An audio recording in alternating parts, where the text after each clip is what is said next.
Life is such that you never get the complete picture until after the fact. It's like taking a road trip, yeah? Even if you know the road very well, you cannot get a complete picture of your journey until your journey is over. Yes, you know the road very well, but there's a pothole which has developed right at the bottom of the road, a very dangerous pothole, yeah, where cars normally travel at a very high speed. It is the kind of pothole that causes an accident, yeah, because you try and avoid it and there's an oncoming vehicle. Only at the end of your journey will you be able to tell the story that that pothole is very deep and you saw it at the last second and you avoided it by inches. Yeah, there was an oncoming vehicle, yes, but you swerved as if you're going off the road and then got back on the road and avoided that pothole. When I started the Kumekucha blog, yeah, 12 years ago, I had no idea that I'd be where I am now. When I made my first video on this channel, I had very different ideas, and where I am now is a very strange place, yeah, if I go back to my thoughts as I made that first video. That, my friends, is the nature of life. Now, the reason why I've got such an elaborate beginning to this video, and the reason why I have said all that, is that I'm preparing you for a very scary video. Yep, you heard me right. Very scary. Now, in a recent video, I told you that Kenya, Mother Kenya, has gone into a very painful labor. Yeah, and this labor is going to be very long. Now, mothers on this channel will understand me much better than the men. Yeah, because what usually happens is that men take their women into maternity and then they walk away with their hands in their pockets whistling, and then they come back to meet a brand new member of the family. Well, I know there are also a few men out there who are like me, a bit different. Yeah, we want to be there. And maybe you have been as fortunate as I've been, yeah, because I actually witnessed the birth of one of my daughters, and an experience that is unforgettable. Anyway, for my fellow men who have no idea, yeah, and the women who are still yet to be mothers, yeah, allow me a few seconds to bring you up to speed. Yeah, labor is a crazy situation. There is pain like you've never seen pain before. There's lots of blood all over the place, very bloody. In most cases, there are feces involved, human feces. Yuck. Yep, human feces. Extremely messy. Just imagine a scene that is extremely messy, lots of pain, lots of screaming. Some women normally march, yeah, they march like soldiers. And when all this is going down, the mother is oblivious of the fact that she's completely naked. Those orderly scenes of labor you see in movies, yeah, and on TV are complete fiction. Very, very far from reality, what actually happens. So let me just leave it there, because this is a family channel, okay? But let me summarize it with 3 words: blood, chaos, and madness.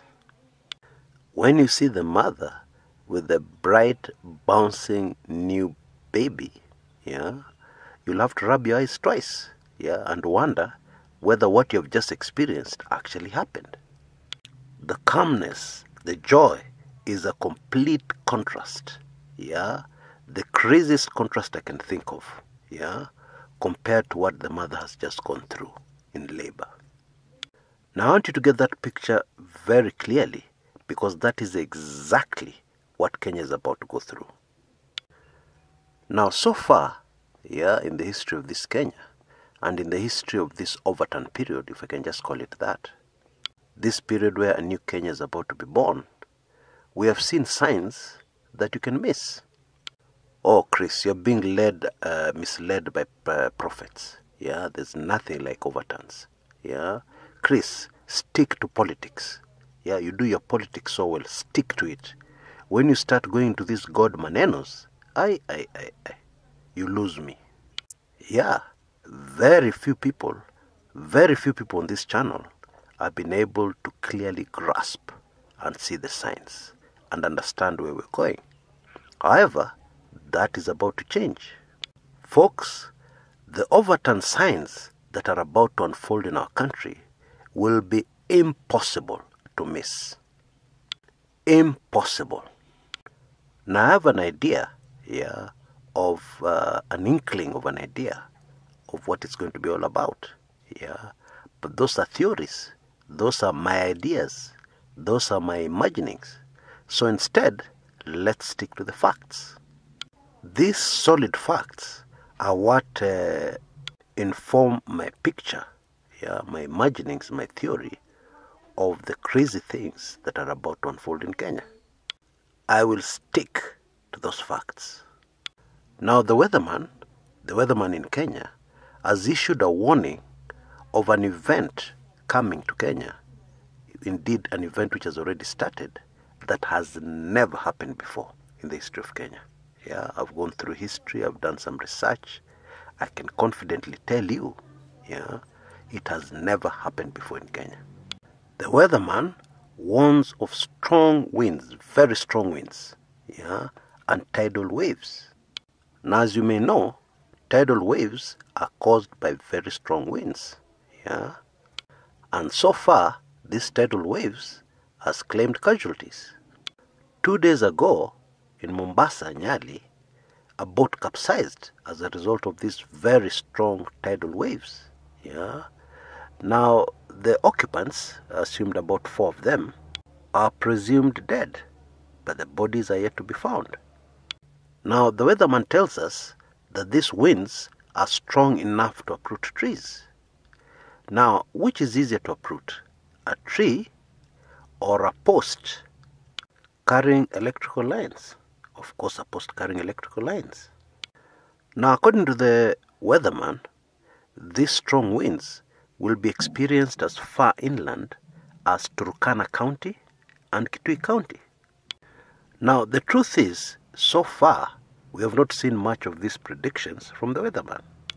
Apart from the casualties in Nyali, Mombasa, we have not heard of anything much. And the weatherman's prediction told us to be on high alert until Saturday, which is tomorrow. And so, the truth is that so far, this looks like an alarmist warning from the weatherman. It didn't pan out exactly the way the weatherman put it so far. But let us wait and see what happens tomorrow, Saturday. And maybe the days following that. Fact number 2. On June 22nd, 2018, last month, very recently, something that has never been seen before happened in Thailand. Actually, to be precise, on the Gulf of Thailand. The ocean receded 2 kilometers, 2 whole kilometers. In other words, the ocean water vanished for 2 kilometers. So that what was previously always covered in water was suddenly permanently dry land. Now, usually, when something like this happens, if you live in a coastal area and you see this happening, you should run as fast as possible because it's a tsunami warning. Because usually what happens, the water disappears, and then what comes back is very strong waves of water, waves as high as 100 feet, or even more, and they cause devastating destruction. Strangely enough, this did not happen in Thailand. There was no tsunami. And as I make this recording, the water is still nowhere to be seen. So where did all that water go? Well, the experts are more puzzled than you and me. Now I can hear some of you saying, Thailand is so far away from Kenya. That's true.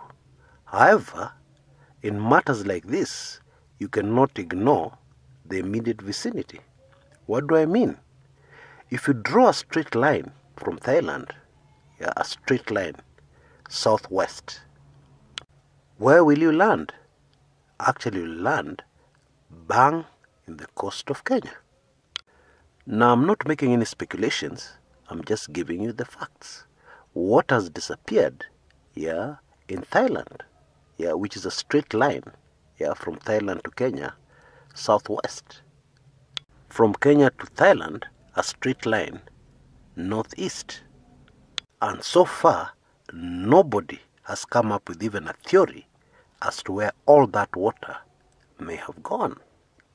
Now, it is also true that in the recent past, we have had rivers drying up in the same way. Rivers, not the ocean. And after the water has vanished, people have seen sinkholes, yeah, sinkholes on the floor of where the water was. This even happened very close to where we are in Nigeria, in Africa. Yeah, the famous Ogun River on June 17, 2016, lost a lot of water in exactly this manner. However, on the Gulf of Thailand, no sinkhole has been found. Yeah, none at all has been seen. So it remains a deep mystery. Fact number 3. On July 27th, 28th, yeah, we're going to experience the longest lunar eclipse this century. Now, folks in the US are not going to be able to see it. That eclipse will mostly focus, wait for this one, on Asia and Africa. Now, there are all kinds of very scary, yeah, very big, yeah, spiritual implications of a lunar eclipse, yeah, and I will not go into them here because I'm not a spiritual expert. I will refer you to the spiritual experts. Now, on your screens right now, you'll see a link, yeah, to a video by the prophetess, the Overton prophetess, yeah, where she talks about this eclipse, yeah, and the spiritual implications. So you can click on that link, yeah, you can come back later, click on that link, and you'll be able to get all the details about that eclipse, yeah. But let's continue. So far in Kenya, we have seen unprecedented shaking, yeah, political and social shaking. Some people thought it would be over after the handshake, yeah, between Raila Odinga and Uhuru Kenyatta. But actually, it has intensified. It has intensified with the fight against corruption. Now, those on this channel who have relatives who are in politics will know exactly what I'm talking about when I say shaking, major unprecedented shaking. The rest of us will have no idea what I'm talking about. Yeah, most of us will say, this is the usual drama. Yeah, people appear in court and nothing happens. They never get convicted. The reality is that there are very few politicians in Kenya today who sleep well at night. Very, very few. Because they have no idea if they're going to be the next people to hit the headlines, appear on all TV channels, appear on the front page of all newspapers in handcuffs. The political shaking has included, yeah, the first nullification of a presidential election in Africa, and only the third in the whole world, in the history of the world, yeah, and that happened on 1st September 2017, when the election of President Uhuru Kenyatta was nullified by the Supreme Court. But folks, now we are about to move into physical shaking, yeah, shaking that you cannot miss. Picture a very strong man shaking a tree, yeah, vigorously. Almighty God is shaking the tree that is called Kenya very, very vigorously. Now you can understand me completely when I tell you that Mother Kenya has gone into labor, a very, very difficult labor. Folks, brace yourselves. Brace yourselves like you've never braced yourselves before. Be on the high alert for breaking news. Use your ears, especially if you live close to any coastal area. Use your ears at all times, even at night. What are you looking out for? Strange sounds. Sounds that you may never have heard before. Sounds which don't make sense. They're not ordinary sounds. We're in labor, but the child shall surely be born. So please don't panic. When you panic, you stop thinking. And when you stop thinking, it it becomes dangerous because your brain could save your life. You must continue thinking at all times. And to continue thinking, you must resist any attempts, by the human in you to go into a panic. So let's brace ourselves, folks, and God willing, I'll see you on the other side. Until next time, this is Kshs, Kumekucha.